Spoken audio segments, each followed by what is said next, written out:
ہمیشہ خود کو آئینے کے سامنے تصور کرو۔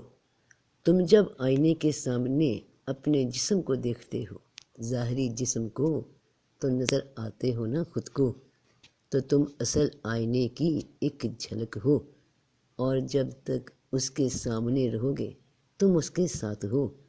وہ آئینہ وہیں موجود ہے، تم آئینے سے باہر نکلنے کی کوشش کرتے ہو، راستہ بھٹک جاتے ہو، خود کو پہچان نہیں پاتے۔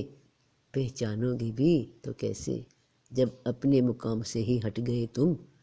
کیا کبھی ایسا ہوتا ہے کہ تم آئینے کے سامنے سے ہٹ کر آئینے میں نظر آتے رہو؟ جب وہاں موجود ہی نہیں تو رب تو جہاں تھا وہی ہے، تم ہٹتے ہو، تم پیچھے ہٹتے ہو، تم دائیں بائیں کھسکتے ہو، پھر خود کو ڈھونڈتے پھرتے ہو، خود کو ہی کھو دیتے ہو، اور اس کے نتیجے میں نہ پھر خود کو ڈھونڈ پاتے ہو اور نہ خدا کو پہچان پاتے ہو۔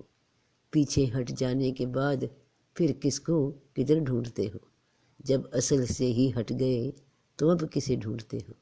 ہر وقت اس آئینے کے سامنے خود کو محسوس کرو، وہ اللہ تمہیں ایسے ہی دیکھتا ہے، تمہارا ہی عکس گواہ ہے کہ اصل تمہیں دیکھتا ہے۔